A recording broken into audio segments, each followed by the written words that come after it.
This is where you go in.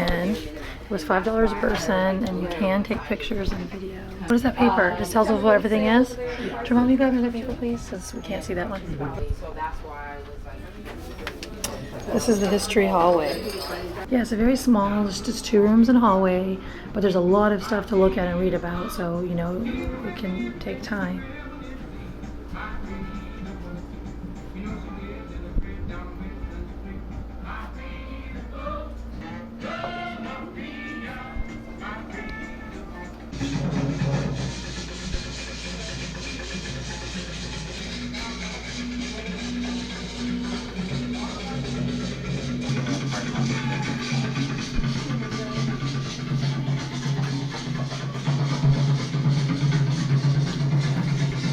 VooDoo dolls.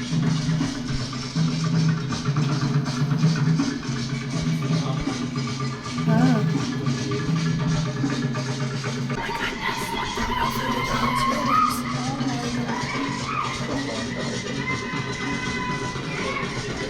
Wow. University card, pictures, a little thing of Tabasco sauce, lip balm. Cigarettes. Look in that basket, Chris, all that stuff. A pill. This is really cool. Lipstick. Look, a Cafe Du Monde hat. We have the New Orleans handmade VooDoo dolls. Because someone was talking. Look. That is so cute. And then here's the bigger one that they make using this. I don't know what stuff it's called. Look.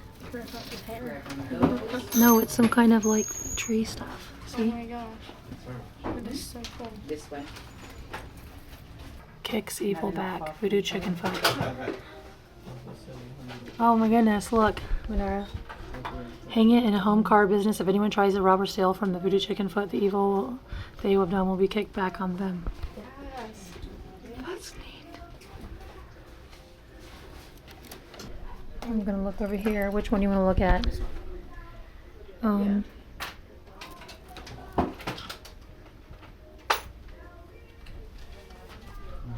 I like this one. Oh man.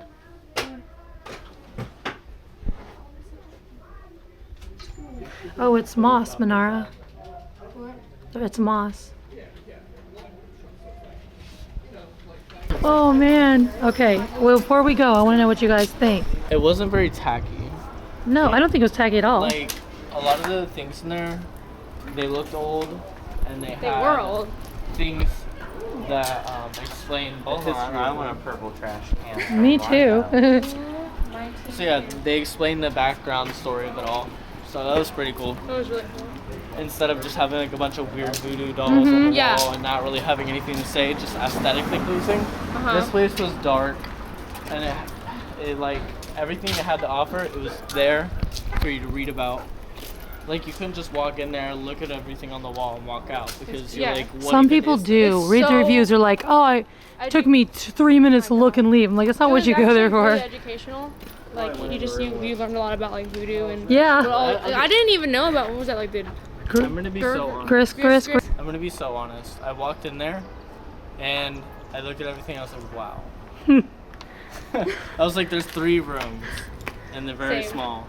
But then, after I read the paper, it interested me, and then I looked at all the little plaques and everything, and then I read the different gods and everything in the voodoo stories, and I was like, okay. And you know what else? That and all the also, offerings and everything. that's what I was Yeah. to say. The offerings. Like, see, It's not like it was just set up fake stuff. No, These I are mean, you offerings could that tell. people. I wish I had my Polaroid camera. I really do, because I would have left a Polaroid. Yeah, Everyone had and their everything was Polaroids placed and so- they're leaving like condoms and lipsticks and foundation and But everything was placed with like aesthetically. attention. Well, it's because I think people really care. Yeah, it's not like they just threw it in a wasn't pile. like It was. the things that, even though the items that they might have, some of the items that left were kind of like amusing items, they weren't leaving it to, like to be funny or as a Yeah. joke. Like, they were literally leaving it like as an offering. Yeah, it was so cool. You know, they really cared about like offering. I didn't have anything, so I just left some points, but Totally worth $5. it was absolutely worth in it. 30 to 40 minutes. I feel like when you come somewhere like New Orleans, you really want to do something that's very authentic to like the place you are. Cause you can go to like a voodoo place. Oh, there's lots of but it's voodoo museums very here. modernized and like. Some of them reviews say they're like more of a touristy kind of overdone like. You know how we would like one of those little tourist pirate Yeah. museums and like St. Augustine. It's not like real pirate stuff. I heard this one was kind of more authentic. Very authentic, and it's like the I'm vibes very in there happy was with it. Very cool. It was totally recommended. We're in a bar, right down from the VooDoo stuff, and I saw this Nola Blonde Ale, Big Easy IPA. So I want to try something local, and he actually has an ep8 strawberry ale, I believe it is, and it's very, very good. I like it a lot. Menard's taking us in this dog store, and I hope we can film. We'll see. I wish I brought a picture of Sunny and put it up here. Oh, How cute! Oh my gosh. Is a dog? Was it a small store for small dogs? Yep, a small store for dinky dogs. Oh, dinky dogs. Oh, it's such cute things here. It was a lot. You paid. Oh my God, they have Mardi Gras outfits for dogs. Look. Look, Trevon, you can get Zara a Mardi Gras outfit and a Mardi Gras hat. We did valet parking at the 4 Point Sheraton. Now we're walking.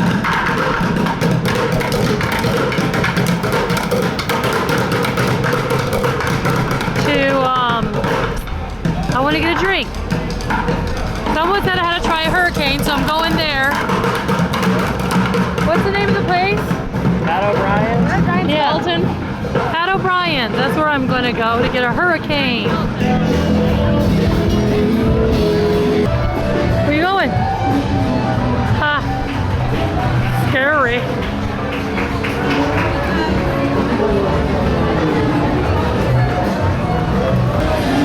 Is this it? No, this is Willie's. It's getting busy. It's 6:36. And it's gonna get busier and crazier. Our tour starts in an hour. Here we are, Pat O'Brien's. Yeah, we'll be out in a bit. Go to the VooDoo store or something. Bye, sorry. Okay. Love ya. You have to be 21 or older to come into a bar here in New Orleans. Oh, okay. Wow. Piano bar?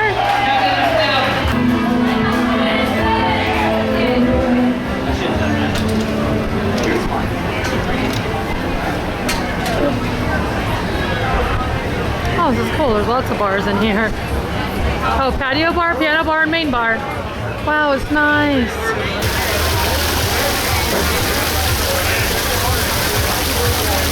Why do I feel heat? Like a lot of heat. There's fire. Oh, on top. I didn't even see that. That's so cool. That's so pretty. Thank you. That's cool. So we got our souvenir drink. Cheers. Cheers. And we got souvenir glasses, but you can't take them on the street. So they're wrapping them out here for us. There's my hurricane, and it is delicious. And Trevon got a mint julep, which I tried for the first time, actually. It's whiskey, right? Bourbon. Bourbon. Ooh, I don't think I had bourbon before. Not my cup of tea.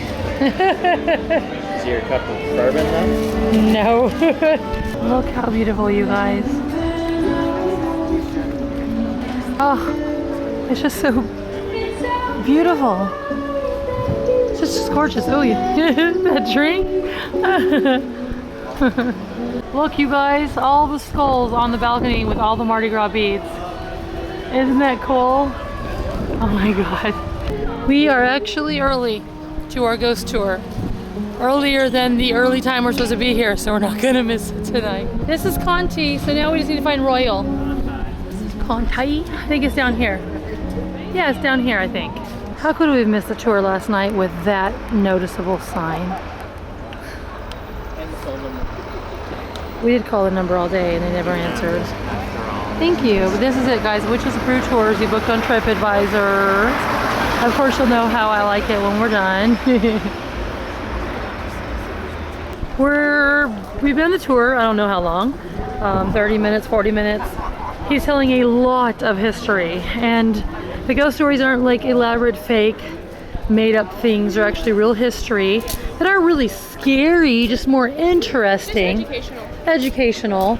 It's No. not like a ghost tour. Like, I've been on some that are actually, they make you feel unnerved. Yeah. This isn't one of them. No, it's more like thickly filled I with will say that history. the one in Savannah, didn't we do that first one? Yeah. I'm pretty sure that made me feel very Yeah. at a few points in time. It was very quiet, and they It's true. stopped at this house, and you just looked at it and you listened to the It's sound. true. And everything. It was very creepy. Oh, This is not. did you hurt your ankle? Oh, you gotta watch your feet around here, man. Like he said, New Orleans is squishy. Okay, but I really like it so far. All right, guys, we're standing in Pirates Alley right now. Cool name for an alley. Pirates of the Caribbean. They were a real thing. No Jack Sparrow, no Disney stuff. We're talking the real deal. Pirates like Jean Lafitte. Now, these guys, they would steal, of course. That's what pirates do. They would pillage, they would plunder. But they would have to sell their stuff. Now, they couldn't just sell it right back to other Caribbean islands. Of course, they had to come to a city like New Orleans. They would dock their ships along the Mississippi River, offload their merchandise, come down to this alleyway, and set up shop. This was a pirate black market. So I kid cool. you not. Now, these guys, they were selling shady stuff. No bootleg DVDs, no tennis shoes, no fidget spinners, nothing like that. This was not a craft fair. They were selling guns, drugs, liquor, slaves, prostitutes, ammunition, whatever, right? And they were selling it to shady folks. A lot of their transactions failed. They were not friendly dudes. Many people were killed here in Pirates Alley. Probably more than any other spot in New Orleans. Now, in the beginning of the tour, I told you, our founder, Bienville, throws a crucifix down in the center of the city and claims this land. Well, that crucifix is now our church. This is St. Louis Cathedral, the oldest established, continuously operating Catholic church in North America. Not the original structure, clearly, but we've just gotten bigger over the years. Officially, it's now a basilica, but we refuse the promotion. We just keep calling it the cathedral for whatever reason. New Orleans doesn't change. We have problems. But that said, these buildings probably should have ensured that Pirates Alley could have never existed. Now, the building right behind you is the Cabildo. This was the seat of government in New Orleans. At one point, the mayor's house. At one point, the Supreme Court. It was also where the Louisiana Purchase was ratified. Right between the church and the state, we had a pirate black market here in old New Orleans, because that's how we roll. We didn't have much of a police force. Nobody was protecting this town. Gosh, even during the Civil War, when the Union Army arrived, we were like, take it. No one fought. We were just like, whatever. It's yours, it's yours. New Orleans. Laissez-faire, right? We just laid back. Too romantic, too poetic. We don't want to fight. We just, French heritage. Just can't deal. It's too much, it's too hot. Now, that said, I don't bring you down here to just talk about pirates. However, they do haunt this alleyway. Late at night, many people, they hear the sounds of those arguments still playing out, all in French, all in Spanish. If you're down here by yourself late at night, at the very least, listen for the sounds of footsteps following you. You might turn and discover that no one is there. Now, I bring people down to this alleyway, large in part, to talk to you about our great faith here in New Orleans. VooDoo. No hate on the Catholic Church. I was born, baptized, raised, confirmed, the whole 9 yards Catholic. I'm in, right? But nonetheless, VooDoo is probably our most unique religion by far. But it wasn't original to this continent. Neither was Catholicism. Nevertheless, they showed up first. VooDoo's secondary. They came by way of West African slaves. In the 1700s, slaves taken by force, brought here with their faith intact. And yes, VooDoo was a faith. It's a religion, a positive religion based on healing, medicine, herbology, homeopathy, all good stuff. There is a God.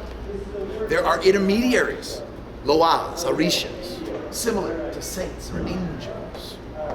Now that was important. The similarities between Western religion and VooDoo was vital, because once they arrive, the Catholic Church mandates all slaves right off the boats have to be baptized and converted. They'd never even heard of JC, but they knew they had to play ball because they were in chains, so they got creative. Over time, they get educated, they discover the similarities, and they start to incorporate. Little by little, Catholic ritual, holiday, symbols, they're incorporated into the practice of VooDoo. That's why when you go inside VooDoo shops, Don't be surprised when you see depictions of Catholic saints, tapestries of the Virgin Mary, handmade crucifixes right next to voodoo dolls. It still has nothing to do with Christ. It was about the survival of their religion. They incorporated these items because this is how voodoo more or less was practiced in disguise. There was a language barrier. Slave owners just knew what they saw. If you were praying to Christ, okay, I guess you're a Catholic, whatever, right? But voodoo was alive and well. Now, most of what you guys are familiar with in terms of voodoo comes to you, unfortunately, by way of Hollywood. Books, even. All depictions of hocus pocus, dark stuff, evil stuff, zombies, chickens, snakes, just, stuff like that. It's just a bit freaky, right? Misdirection, obviously, because like I said, voodoo was a very pure, positive religion. But the stuff that they depict on these TV shows, it's not make-believe. I don't want to tell you that it is all just created in the mind of some studio executive. No, it is something true. It is something real. Just wasn't voodoo, but it did come to New Orleans. We had to wait, though, to the 1800s. Now, like I said before, we were a French Catholic colony. Napoleon managed to sell us to the United States. Good for him. He financed this war, didn't work out well, but that's another story. He had another colony in the Caribbean. We now know it to be Haiti. That French Catholic colony revolted. The largest slave revolt in world history. It collapses. Napoleon's like, whatever, just, you're good. I'm out. I'm going back to Europe to do my thing. All those French-speaking Haitian refugees, where do you think they come? They migrate to a city left intact with French heritage, a language they speak, where also black people, people of color, could be free. They arrive here, free people. Quite the upgrade, right? But shortly thereafter, America purchases New Orleans, and then, by law, all those free people of color are now considered 3/5 human. Overnight, just like that. Frustrating stuff, but they brought something with them. As our population exploded, hoodoo, voodoo, voodoo. These are ritual folk magics. Magics that were derived from the islands. If you're an islander, or if you have family in the islands, or even visited in the islands, you see the propensity of ritual magic practiced throughout this territory, right? Now, voodoo arrived in those islands the same way it arrived here, but it changed shape the same way it changed here. Hoodoo could be good or bad. It is outside the parameters of religion. If voodoo is all positive, hoodoo can be either one. It's just that what we see, more often than not, is evil, dark stuff. All of it is combined. Here in the city, there are distinctions, but people, they now just call it New Orleans voodoo, right? Just one big gloss over the whole thing.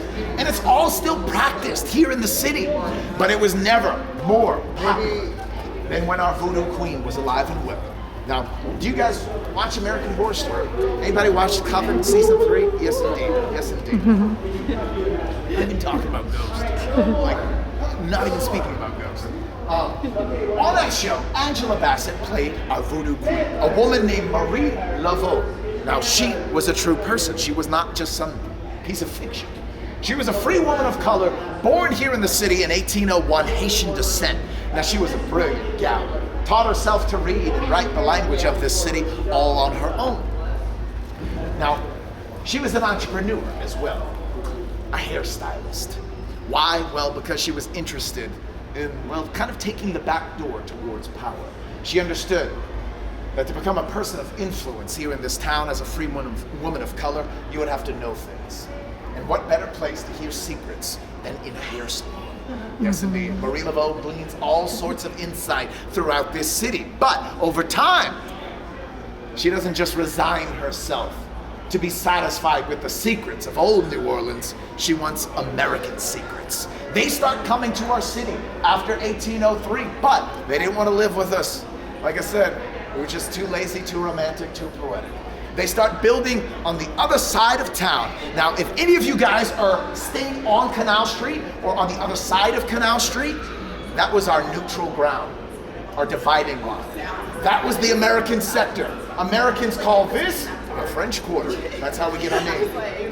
Now, Marie knows Americans aren't going to come to her, so she goes to them. She offers them her services, a free woman of color, to do hair by appointment.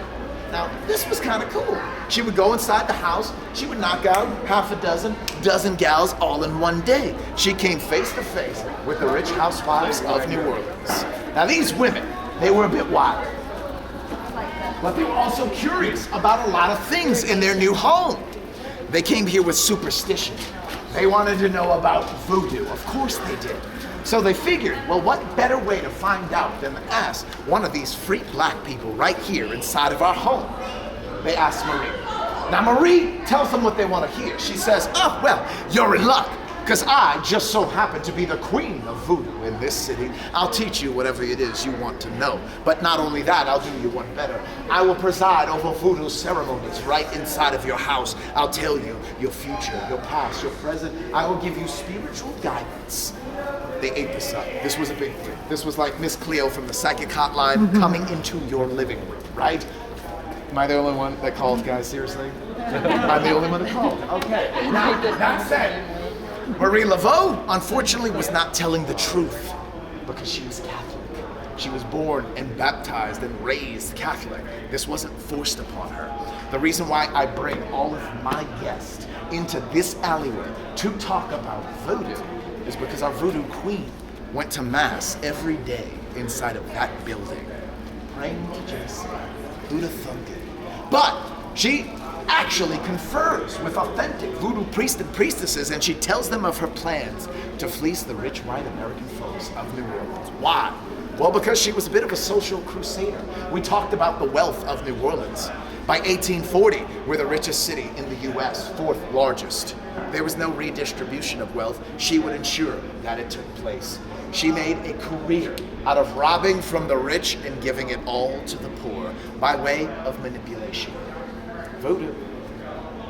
It was a way inside the house. It was a way for these folks to pay her for her services. But past that, it was a way to acquire information. That is what she really wanted. Once she gets information about all the rich households of New Orleans, the folks that hold the position, that have the office, the big business, then, well, she becomes the most powerful, the most revered, the most respected and deeply influential people to ever walk our streets. At the height of her power, she could put anyone in or out of office, anyone in or out of jail. Now, where do the secrets come from? That is split right down the middle. Many people believe, despite being raised Catholic, that she was legit, that she was a hoodoo magician. She was a priestess, a practitioner who had gifts, innate psychic ability that went beyond our understanding, went beyond our realm. I'm not a disbeliever. However, much evidence to suggest this woman was also quite practical, quite brilliant, and developed a network of spies all throughout the city. Now, I mentioned redistribution of wealth. She was paying slaves. She was paying free people of color to feed her information. She would pay them. Slaves would hold on to the money, hoping that someday they'd be able to buy their own freedom. Free people of color, well, they start pulling up the jig themselves. They start becoming voodoo practitioners all throughout the city. It was very profitable. We had a lot of superstitious folks here in this town. Nonetheless, they were the eyes and ears of New Orleans. They were already inside the house. They saw and heard everything, but rarely seen or heard. Marie would visit slave quarters with regularity, get them drunk, and, well, more or less ask them what they knew. Always well compensated. Now, she took care of the oppressed for the entirety of her life. In her spare time, she was also a nurse. She took care of slaves that were dying of yellow fever. Now that's important because that is where she performed miracles. What do I mean? Well, in the eyes of the Catholic Church, Marie Laveau is a holy woman. She's what is known as blessed. She's a miracle worker. She's performed 2 miracles that have been vetted by the Vatican, both coming from healing slaves that were dying of yellow fever. Folks weren't brought to Dr. Dupas. Slaves were sent out to pasture to die. You didn't want them infecting the rest of your slaves. That was your property. No one was taking care of them. This woman, however, she survived the plague as a 6-year-old girl. Now, the Catholic Church is very strict in terms of their vetting process. Oftentimes, they want to beat people to the punch. They don't want to be made a fool of. If there is a miracle, I should say, performed in association with the name or the spirit of Marie Laveau, still to this day, this woman will be canonized a Catholic saint. A voodoo queen, Catholic saint. Pretty awesome. Now, this woman lived a very long, very healthy life. She was 79 when she died. Buried in a Catholic cemetery, St. Louis Cemetery No. 1, our oldest city of the dead. Well worth taking a cemetery tour, if for no other reason than to see her tomb. She has one of the most visited tombs in all of America. Because people, they still believe she has the power to change lives. That she has the power to heal. Even if you don't believe, even if you think it's nonsense. Seeing the above ground tombs is fascinating. It's a Spanish practice. You'll only see it in Europe. So, well worth checking out while you're here in New Orleans. Nowhere else in our country. Now, expansive topic. I know it's very dense, but do you guys have any questions about Marie, about voodoo, hoodoo, or even Pirates Alley? Just too much info. I get it. I know. But I can't not cover it, guys. I just have to. I want people to understand. And even though it's just scratching the surface, it's like a cliff notes on voodoo and hoodoo. I am ignorant when it comes to this subject. But I want to make sure that people leave New Orleans with at least a fair understanding of what it's all about. It's not evil stuff. However, some aspects of it were indeed used for evil. I won't lie about that. Still to this day. All right, guys. Clearly. Evil. Hey, how you doing? Hey, what are you doing? Alright. They're doing that! Oh yeah, come on.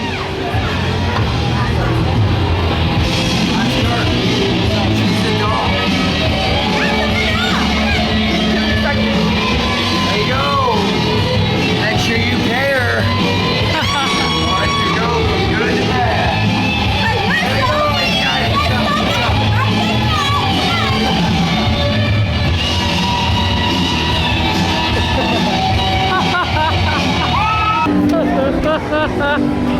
Oh, that's how you get taken advantage of in New Orleans, right there. You see what just happened? Yeah. She basically pulled them in,